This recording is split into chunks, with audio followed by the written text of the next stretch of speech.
Welcome!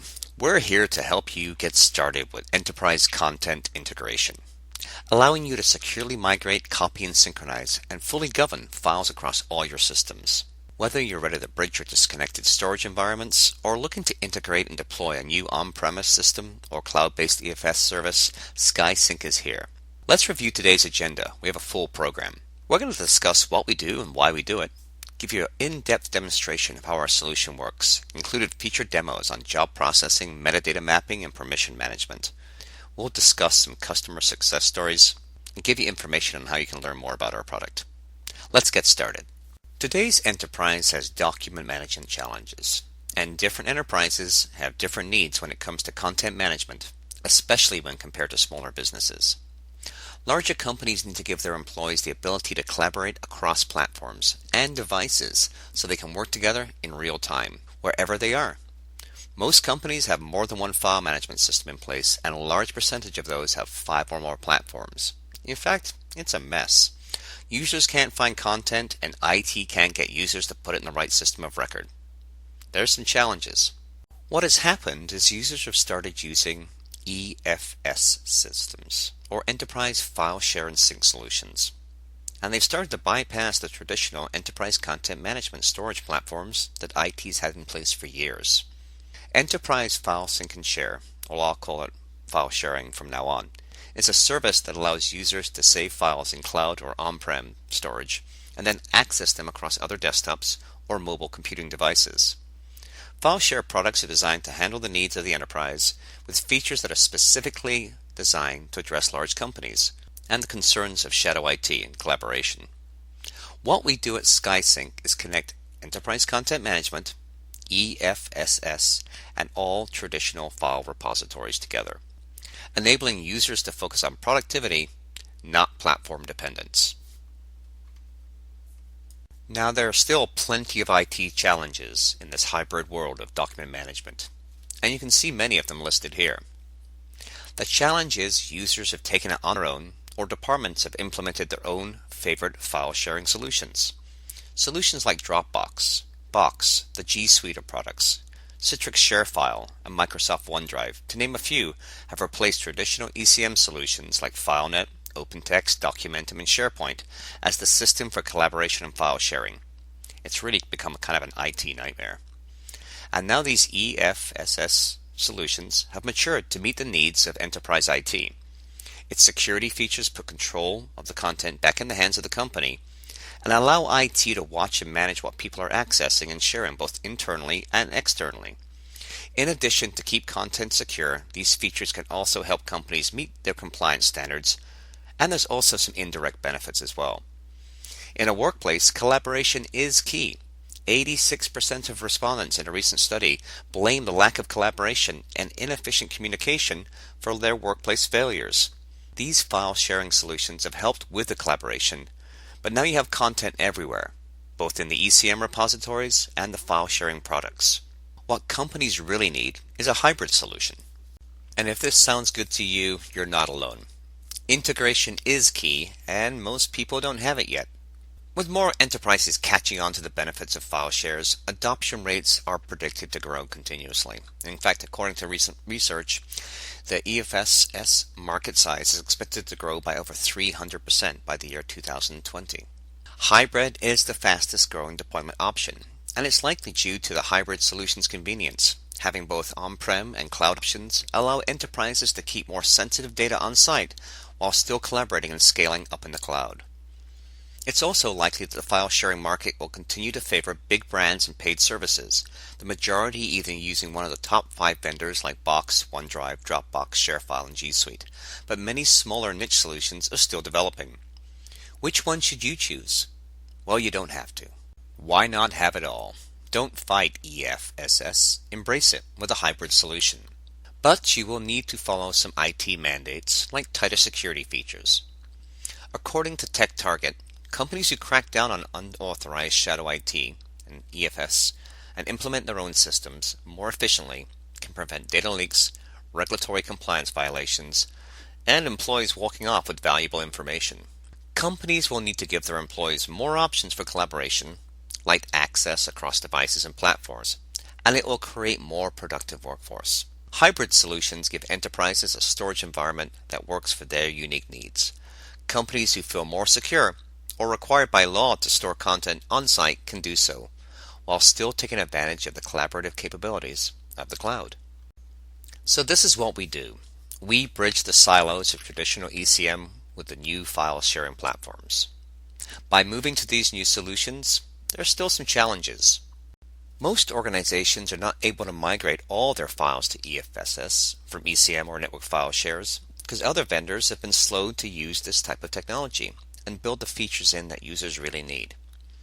These challenges often cause files to end up in multiple repositories with the wrong metadata, the wrong information, and user rights, which can lead to frustration for both the users, who now have to search multiple places for their files or find the wrong versions in multiple places, and also for IT, which now has to manage all these different systems. Enterprises looking to bridge the gap between their EFSS, the new systems, and other platforms, including ECM, will need to invest in a solid middleware solution, like SkySync. Let's show you why. We bridge the ECM and EFS systems and allow you to use the most efficient technology. When migrating to this hybrid environment, you'll need to consider the following factors when choosing the right middleware, like SkySync. Speed and workload capacity. Look into how many files of middleware can migrate and how quickly it can do so. Not all middleware is built to handle large workloads, and a slow solution can cost you time and money. Take a look into their case studies for an idea of what specific products they can manage. In the case of SkySync, we have one customer that was moving over 20 terabytes per day. Now you want to look at all the available connectors. Be sure to choose a middleware solution that can connect multiple systems. Not just your existing platforms, but systems you may add in the future. At SkySync, we connect over 30 different platforms. And make sure it's easy to use. Good middleware technologies should have intuitive interfaces. IT should be able to manage file migrations and monitor job progress at any time.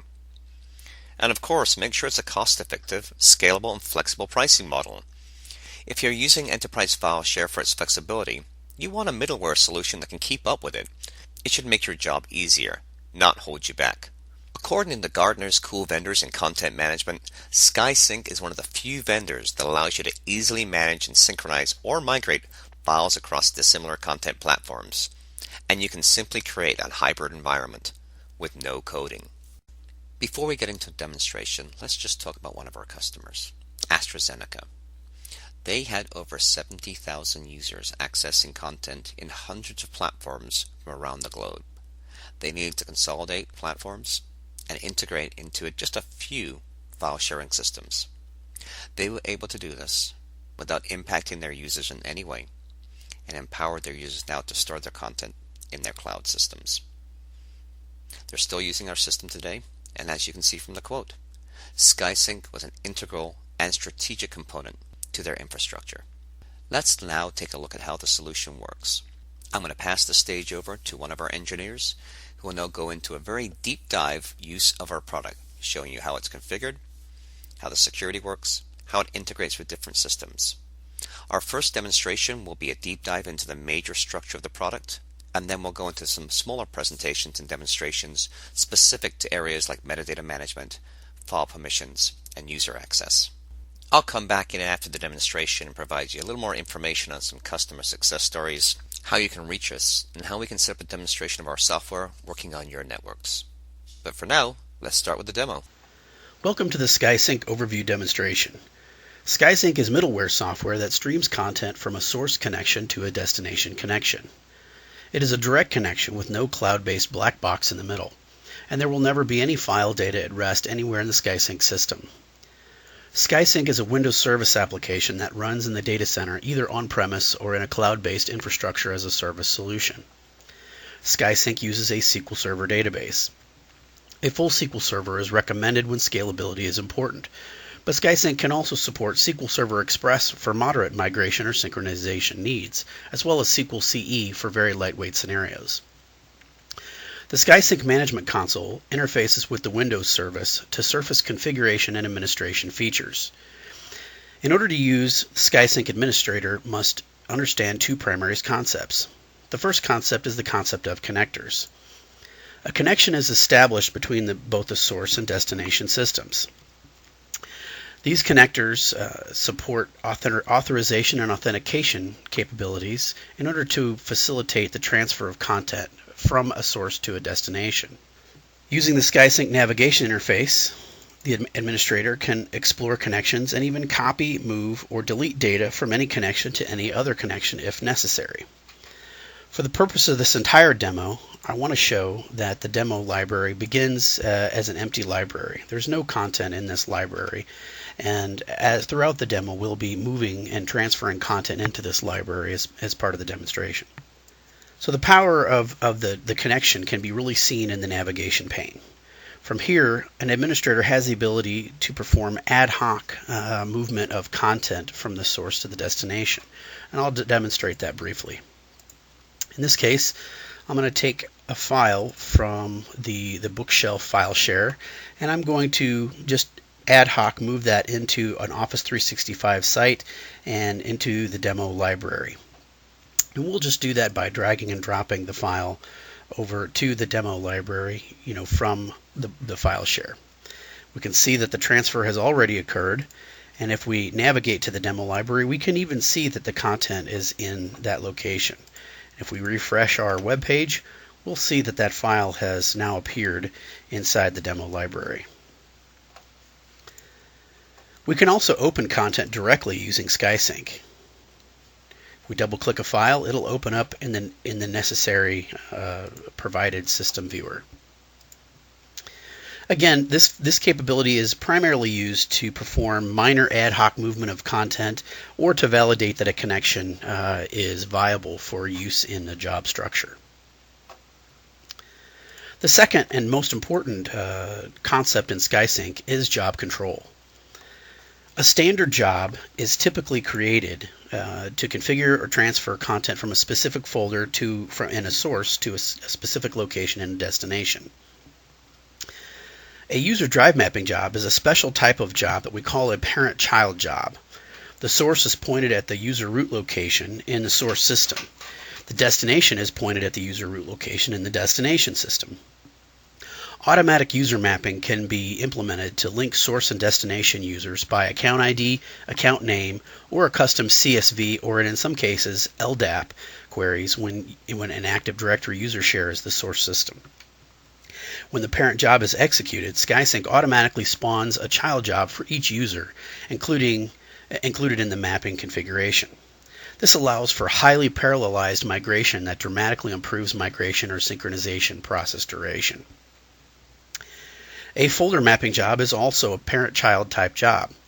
Instead of mapping users from source to destination, the source connection is pointed at the root folder such that all the child folders underneath that root folder are then mapped to the destination system. When the parent job is executed, SkySync automatically spawns a child job for each subfolder underneath the root, included in the mapping configuration. Once again, by processing these child jobs concurrently, migration or synchronization processing is greatly reduced. So as part of the demonstration, we'll just create a standard job. As part of our standard job configuration, we're going to select a source. In this case, we're going to select a file share source. As part of this demonstration, we're going to move the presentations folder on the file share over to that demo library in Office 365. So we'll choose our Office 365 as our destination, and we'll choose the demo library as the destination location. We can see that the source system is represented on the left and the destination system is represented on the right, and the animation in between provides an indication of exactly what type of a transfer we're going to execute. By default, a synchronization is selected. Synchronization indicates that all the content from the source will be synchronized with the destination, and all the content in the destination will also be synchronized back to the source. So files or folders are changed in the source or destination systems, they're propagated to the other side. Other types include a published job. With a published job, the destination system set up to mirror the source system. In other words, if content is changed or deleted in the destination, the next time the published job is run, it will once again force that mirror to be exactly the same as the source system. A migration job is very similar to the way a move would work on a file system. So if you move a file or a folder in the source system, from a folder to another folder, that file or folder no longer exists in that source location. Similarly, a migrate job, as we can see by the X in front of the arrow, is going to move that content over to the destination and then remove it from the source. It can be a little bit dangerous and should be executed carefully to make sure that all the content is properly moved. A copy job simply copies all of the content from the source system to the destination. This is going to force the destination to sort of synchronize with the source, but it doesn't move the destination content back to the source, and that's how it's different from a synchronization job. A taxonomy job just has the ability to move the structure, so folders in general get moved from the source system to the destination. This can be advantageous when there are permissions that need to be configured before the migration or synchronization takes place. Jobs are scheduled to operate multiple times, and this allows for what we call a slow walk migration or synchronization. One of the most powerful capabilities of SkySync is the ability to set up a synchronization job between the source and destination. And that job can then be run on a schedule. By default, jobs will run every 15 minutes. These jobs can then be executed multiple times to pick up changes as end users make them. Jobs can also be executed manually, or they can be on an advanced schedule. They can be on an interval schedule of your choosing, or using advanced settings, specific interval windows can be selected, or and can be started at a specific time. Jobs can also be configured to execute on specific days of the week, possibly a weekend, or using an execution window, which would represent off hours times, so not to impact end users. In this case, I'll choose the system default. Conflict resolution is a very important concept and a very powerful feature of SkySync, particularly when synchronization is configured as the job type. The conflict resolution is very important to understand.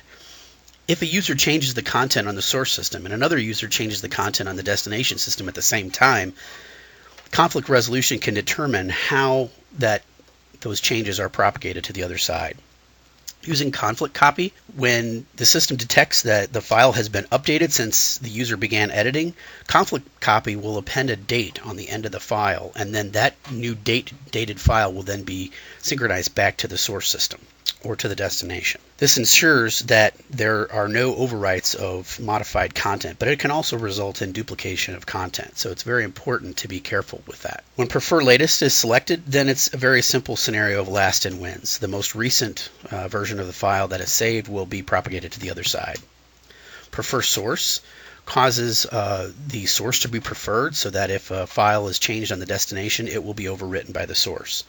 Preferred destination is exactly the opposite.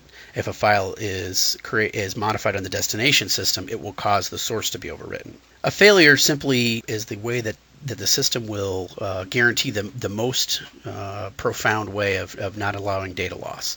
So if a failure occurs, essentially what happens is the job will fail and the system administrator is notified. That way manual intervention can take place. Delete propagation is very similar to conflict resolution. It ensures that if a delete is performed on one side or the other, that delete can be propagated. By default, the system will give the job a name, but you can give this job a custom name. In this case, I'll give it a custom name, NFS for Network File Share to O365. Under Advanced Settings, there are many different options, and these options will change depending upon the connectors that are selected.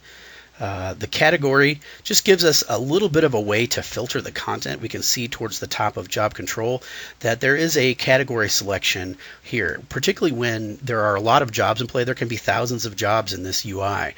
So a category helps us to filter based on just a filter criteria that we provide. Content filtering. Adding content filters gives us the ability to exclude certain files that we might not care about.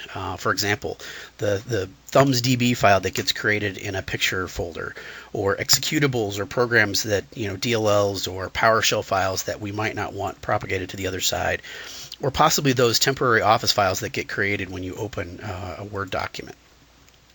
Can all be excluded from the migration. Using a custom pattern, it's also possible to pick certain types of files, perhaps movie files or some sort of an ISO file or very large file that you do not want to include. Of course, this content configuration rule can be given a name, and there are other very powerful capabilities as well. We can exclude files larger than a certain size, or we can include files only that are created recently. So, for example, perhaps only the most recent 2 years of content is relevant to the business. We can include those in the synchronization or the migration. Same with modified files or recently accessed. In some scenarios, if the source or destination system provides a metadata-based content structure, you can create a filter based on that metadata that will provide matching criteria to determine what files are synchronized or migrated. Also, we have the ability to do permission migration. This is a very powerful feature of SkySync. Particularly moving from one system to another can be very complicated, as permission structures are different across different platforms. SkySync has the ability to migrate the spirit of the permissions. For example, on the network file system, you might have read-only access to a folder. That read-only access might equate in a cloud system to, for example, a visitor permission or a viewer permission. Similarly, a write access capability on the local file system might have a similar permission as a contributor or creator type permission in the destination. SkySync has gone to great lengths to map the spirit of the permission, the similar permission structure that exists between the source system and the destination system. This is something that very few other content providers and migrators provide. We have the ability to both map user accounts and groups. It's possible to link groups, for example, Active Directory groups with other group structures in the destination cloud platform or any other destination system, assuming that is a possibility in that system. Groups can be linked by name if they have the same name, or using advanced setting, groups can be linked using a CSV file. Also, manual group mapping can occur as well. And of course, the rule can be given a name. Similarly, the individual user accounts can also be mapped using user ID or the username. Using advanced settings, we can also, again, provide that CSV file as a source, or once we configure all the mapping manually, we can export as the CSV file configuration. Also, unresolved accounts can be mapped to a specific account. This is very handy when users are no longer present with the organization. If they've left the organization, but we need to send their content to another user so that it's backed up and accessible, we can map their account to another location, to another user. All right, so file name transfer information is also a very powerful feature of SkySync. Many systems have disparate rules on what are allowable characters and allowable path lengths for various files. Using the destination platform rules, SkySync has the ability to perform intelligent transformation of file names. For example, if a question mark is not allowed as a viable character, SkySync will replace that question mark with an underscore as the file is transferred to the destination system. In some cases, for some systems, we have the ability to actually truncate the file path down to a shorter name and still, in many cases, ensure file name uniqueness. Again, this is sort of a best effort attempt. It isn't always possible to make this work, but the point here is that SkySync will take every effort to ensure that as much content is migrated as possible. If automatic file name transformation is not a feature that the customer would like, we can deselect that option. Also, we have the ability to audit our transfer. This causes additional content to be written into the SkySync database, which is then available for business intelligence and other reporting. Zipping unsupported file types gives us the ability to support file types that may not be otherwise supported in the destination system. For example, if executables or DLL files are not supported in the destination system, we can zip those up and send those over as zip files to ensure that the content is still backed up and still transferred but is done so in a supported fashion. Analyze before saving is something we'll see here in just a moment, and what it will do is it will bring up an analysis of the content that is to be migrated or synchronized from the source system to the destination. This is something that's very handy, particularly for test migrations, to see. It helps ensure that, for example, permissions are viable for the transfer account to actually execute the transfer, and it'll provide an insight into exactly how much content is being transferred or migrated. This is not necessarily something you would want to check, though, if there's a very large amount of content, as it will take a long time for the analysis to occur. So I will click OK, and it will bring up the analysis window, just to give you an idea of what that looks like. The analysis window, of course, is testing connectivity to the source and destination system. It's also testing the ability of the transfer accounts to create files and folders, and it will also interrogate the files and user accounts that will be mapped from the source to the destination system. All of this information, most of it is available to be exported should it be, need to be reported on.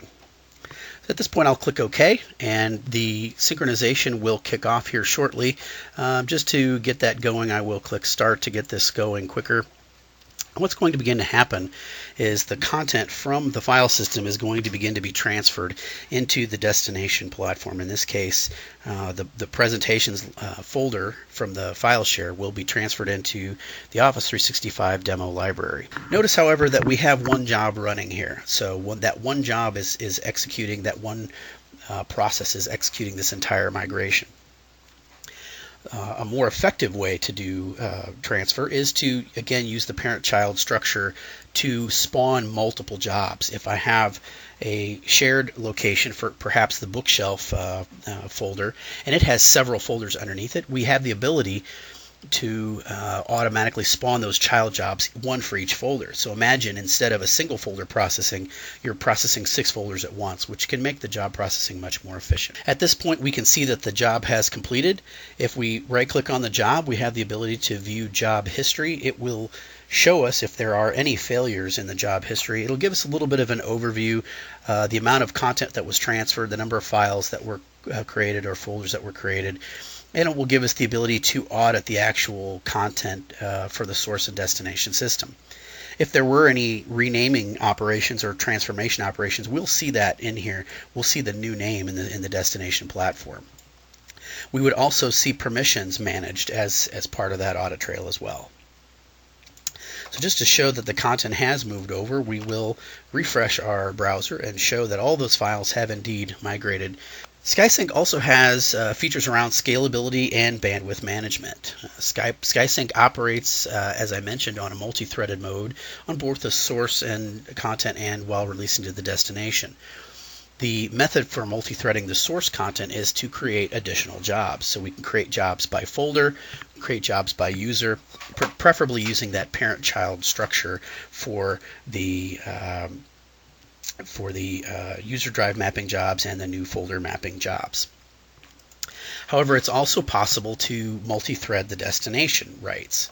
So if we click on the settings and go to the performance tab, we see we have this capability called parallel writes. By default, this value is set to 2. If the destination platform allows it, you can increase parallel writes, which will take advantage of additional parallelized API calls to write folders, write files, create permissions, things of that nature, in order to, again, use multiple threads for the destination system. We can configure, of course, by default up to 32, and the licensing can be configured to allow up to 99 simultaneous writes if necessary. However, that is highly rare. In most cases, if parallel writes are set to too high, it will either cause performance bottlenecks by causing too much load on the file I/O subsystem, or it will create so much load or so many parallel calls to the destination cloud API that it might look like a denial of service attack. In this case, the destination platform oftentimes, particularly cloud-based platforms, will oftentimes implement throttling algorithms or rate limiting algorithms to block additional operations drastically. Fortunately, SkySync has a feature called smart throttling, which will cause the system to back off and go a little bit slower and respect that rate limiting provided by the destination. SkySync also has the ability to throttle itself to ensure that internet bandwidth is not overloaded. We certainly don't want to impact end users. We want them to be able to continue their business operations uninterrupted while transfer processing happens in the background. For that reason, we have the ability to limit SkySync's usage of bandwidth to a specific amount, which will then ensure that end users have the necessary throughput to conduct business. SkySync can also be scaled out to support multiple servers connected to the same database instance. A carefully architected SkySync cluster can be scaled out to 6 or more servers when the centralized SQL server is properly designed and implemented. Certain cloud-to-cloud SkySync configurations can be carefully architected to process well over 100 concurrent transfer jobs simultaneously, with peak transfer rates achieving over 20 terabytes in a single day. Real-world performance indicates that when properly configured, SkySync software is not going to be the throughput bottleneck. It is typically going to be actual internet bandwidth or server performance, possibly SQL Server performance, could be performance from the source system that is impacted, or scalability from the destination system that's impacted as well. For example, the rate limiting and throttling we talked about earlier. This has been a demo provide an overview of SkySync concepts. SkySync is an easy-to-use, flexible, and scalable enterprise content integration and migration solution. Welcome to the Scalable Job Structure demo for SkySync. In this demo, we're going to show how user drive mapping jobs and folder mapping jobs can dramatically improve the scalability of SkySync by allowing for simultaneous job processing for multiple child jobs. We're going to start this by doing a user drive mapping job first. To do a user drive mapping job, we're going to select New Connection, and we're going to create a special connection to Box.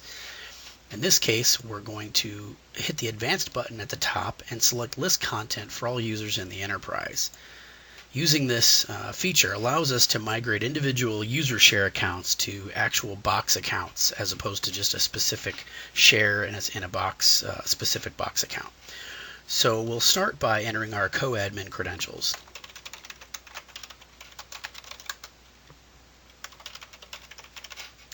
We'll select Authorize, and then grant access to Box.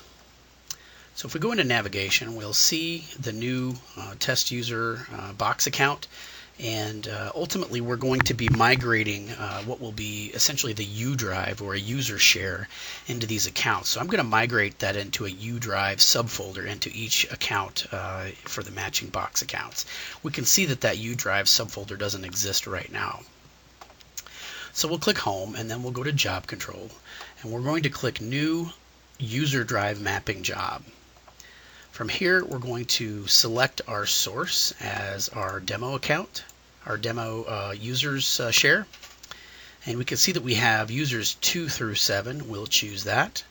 And for destination, we can see that we have a limited number of options. These are the connectors that enable user drive mapping.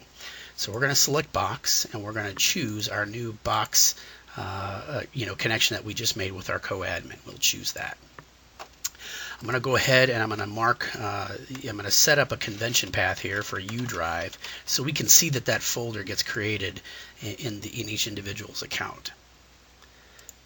From here, we have the ability to create various different types of jobs. In this case, we'll execute a copy job, and we'll enable author preservation. We're going to go ahead and map the accounts from the source system to the destination as part of this process using automatic account linking. This is going to take the folder structure provided in our user share, the TUser1, TUser2, TUser3, and automatically link those accounts up to Box user accounts, inferring the full account path, like TUser2 at skysync.com, so on and so forth. And it's going to create child jobs for each one of those sub-users. So we'll click OK here. The rest of these settings don't really matter for the purpose of this demo. If you need to understand the rest of these settings, you're welcome to view our SkySync overview demo video. So I'm going to click OK here, and what's going to happen is we're going to run this parent job. We can see that this is a parent job because it has sort of a solid icon with the translucent indicator, spinner indicator inside. So we'll go ahead and click Start, And what this parent job is going to do is it's going to match up those file shares, those T-user shares, with the individual box accounts. And we can see that T-user 2 was matched up with user drive number 2, and T-user 3 was matched up with user drive 3, and all of this in the destination box accounts. We can see the actual jobs that are running now are the child jobs. These are more typical execution jobs, and we can see that they're the translucent center with the green colored in progress indicator.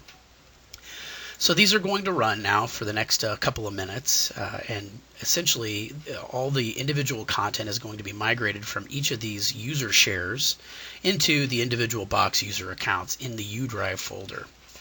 Of course, the tremendous benefit that we get here is instead of executing one share migration at a time, we're executing 6 users at a time. You can also imagine that a SkySync cluster with 4 or 5 servers and potentially a scaled up number of concurrent jobs could execute 40, 50, 60, maybe even 100 concurrent jobs at one time.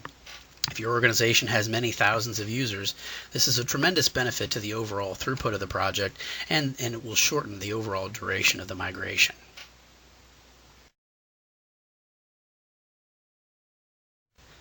Okay, at this point, all of the user shares have been successfully migrated to their destination box accounts. I will validate that by going back to that navigation pane, and now when we click on T-user 2, we'll see this U drive with the content that has been mapped and migrated over. And of course, that exists for T-user 3, T-user 4, and so on and so forth. Similarly, we can also execute, I'm going to go ahead and pause these jobs for a second, and we're going to move on to the second part of the demo.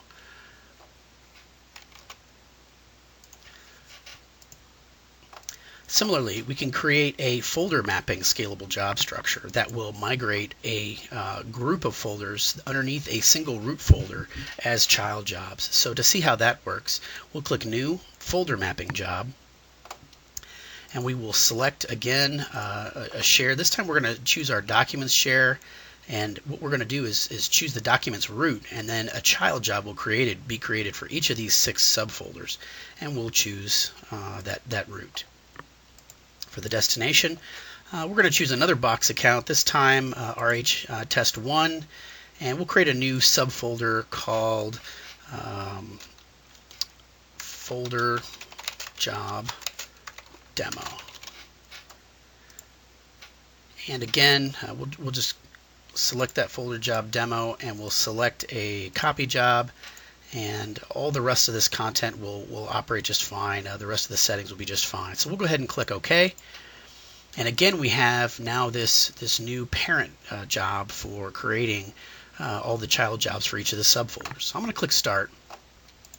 And it's going to create child jobs for each of the subfolders, and each of those child jobs will migrate to a child folder underneath the folder job demo folder inside of RH test 1. And once again, here we have a substantial amount of content, probably a couple of 100 megabytes. But instead of migrating each of these folders individual in a serialized fashion, we're going to migrate each of these concurrently. So all of these copy jobs are happening at the same time, and we're taking advantage of the massive scalability of the SkySync cluster job structure.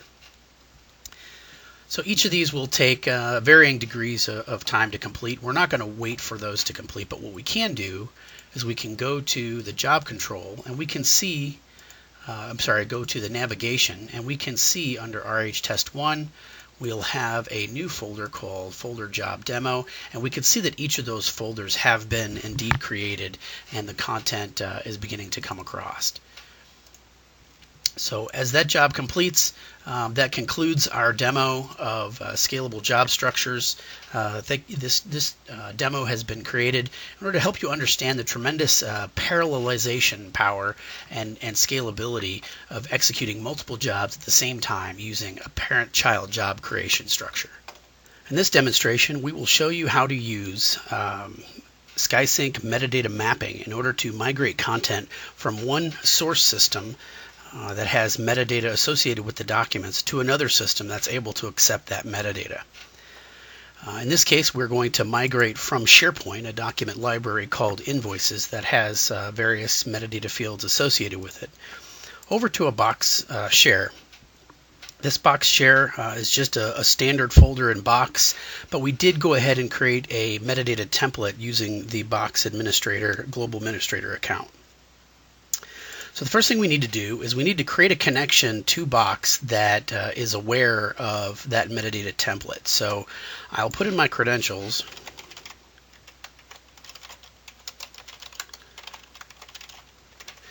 But more importantly, I'll click this advanced button at the top and we see this metadata enterprise template name. The template name is invoice, and that template name will instruct our user interface to go after the enterprise template invoice and pull those fields down for mapping in our SkySync user interface at a later time. So we'll go ahead and click authorize, grant access.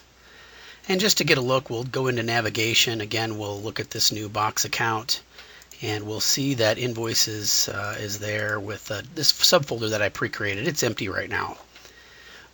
So we'll navigate over to job control, and we'll just create a standard job for this one. For the source system, we're going to choose Office 365, and we're going to choose our invoices library, and just click choose. And then I will choose Box as the destination, and we'll go after that new RH Test 1 Invoices 2017-06 subfolder. We'll choose that. Doesn't really matter what type of job you choose. For the purposes of this demo, we're not going to go ahead and do a bunch of advanced configuration, but we do want to show you the metadata mapping. So we'll go ahead and click Add under Metadata Mapping. At this point, we see that our source invoices library has a series of metadata fields available, and of course our metadata template had a series of metadata fields available as well.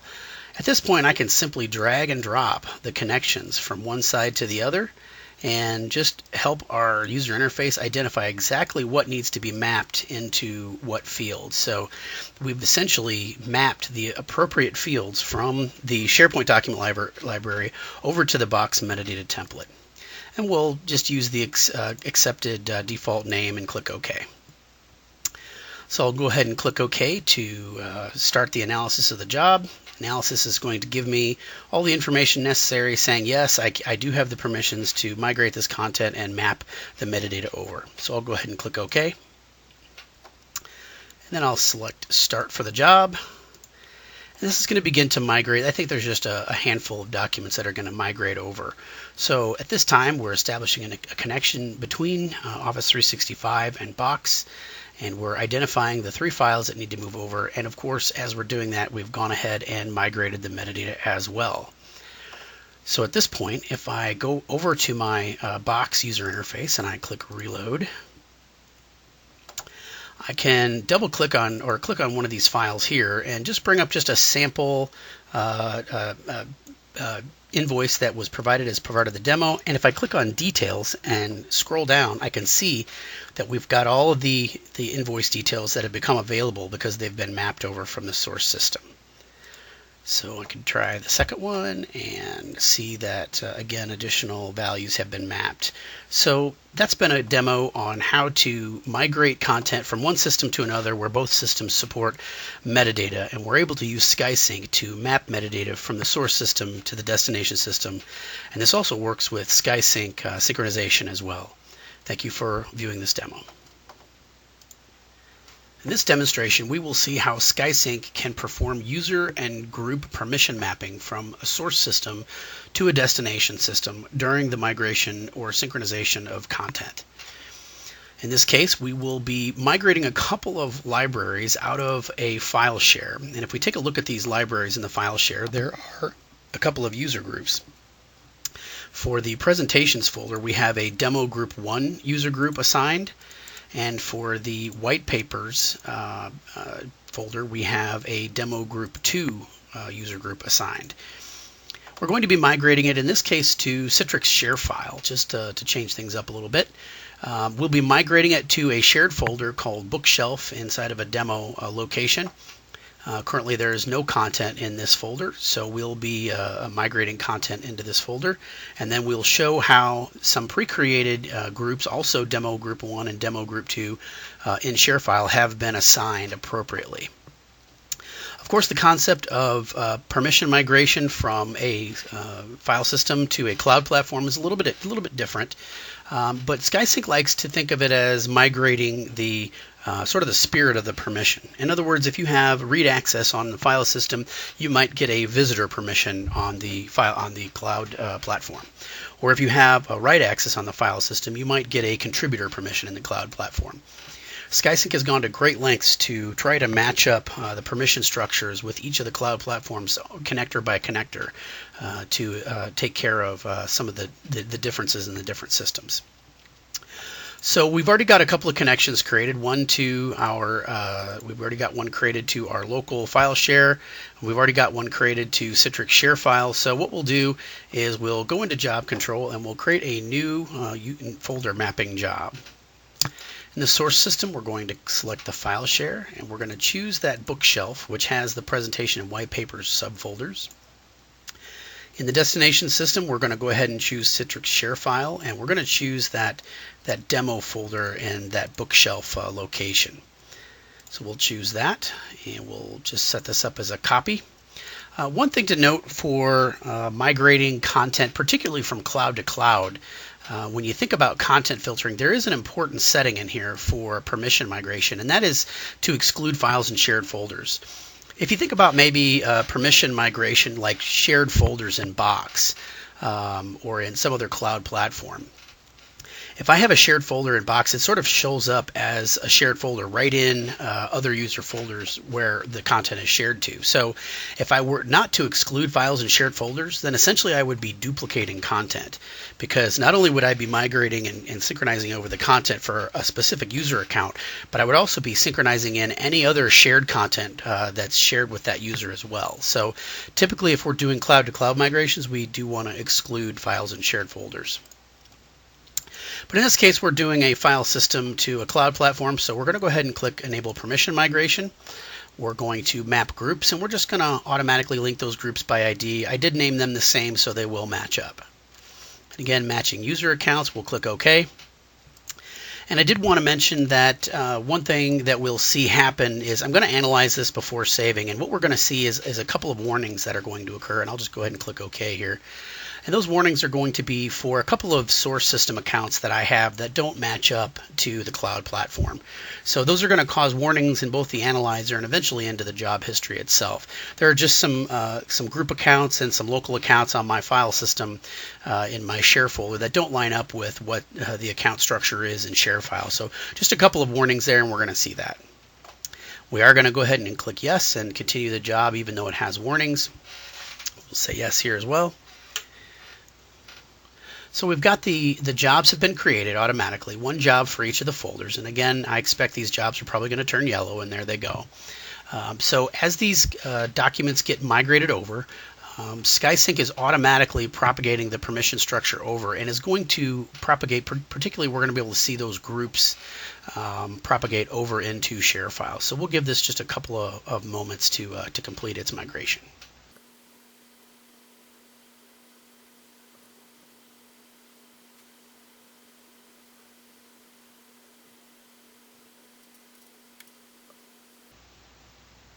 Okay, so the migration has completed. We'll go ahead and look at job history here, and we'll see a couple of things. We'll see those warnings, which were that the security identifier couldn't be mapped, and that's that admin account and a creator owner, a couple of artifacts from the local file system. If I go into audits, we'll see that we did indeed get permissions added, and there's that demo group 2 user account being granted control. So we should see when we go take a look over at ShareFile, we'll refresh this folder. And there are our subfolders. Presentations and white papers were successfully migrated. If I click into presentation and click people on this folder, we see that demo group 1 was indeed granted access to this folder.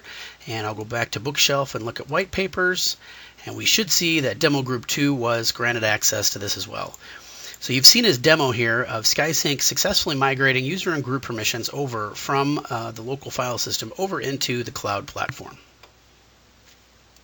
I hope you enjoyed the demo and you can appreciate the power and flexibility of the product. A little background on us. We've been established since 2011 with over 2,000 clients around the world, deployed in 18 countries. Here's a small sampling of some of those clients and some brand name logos I'm sure you recognize. The DNA of our company are enterprise content management veterans. Many of us have been in industry for over 20 years, and we bring that experience to the product and to our engagements with our customers. We hope you guys have found this very useful. Please reach out to us at the information provided below for contact, give us a call, or send us an email. We look forward to the opportunity to do business with you. Thank you.